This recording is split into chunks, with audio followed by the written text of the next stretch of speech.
नमस्कार दोस्तों। एक बात की बात है। एक बार एक वैज्ञानिक ने एक टिड्डे को अपनी आवाज सुनकर छलांग लगाना सिखाया, पर वैज्ञानिक होने के नाते वो प्रयोग करना पसंद करता था।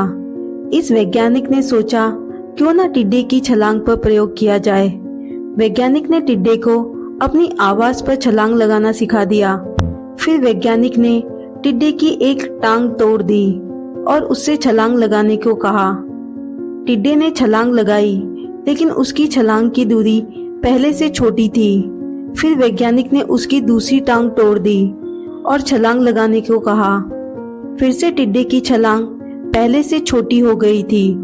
फिर वैज्ञानिक ने उसकी तीसरी, फिर चौथी और एक एक करके सभी टांगे तोड़ दी। जब सभी टांगे टूट गई तो वैज्ञानिक ने फिर टिड्डे से कहा छलांग लगाने को, लेकिन बेचारा हिल भी नहीं पाया। यह सब करने के बाद वैज्ञानिक ने अपनी डायरी में निष्कर्ष लिखा। क्या आप जानते हैं उसने क्या लिखा?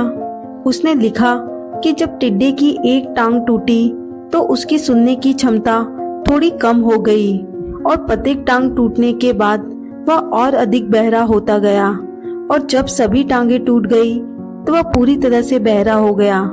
इतना बहरा कि वह मेरी आवाज सुनकर भी छलांग नहीं लगा सका।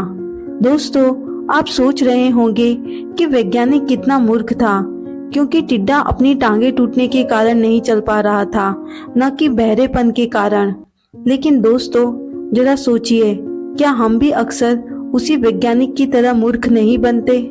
कभी कभी हमारे जीवन में कुछ ऐसी घटनाएं होती हैं जो हमें समझ नहीं आती, और हम उसका गलत मतलब निकालकर परेशान होते रहते हैं।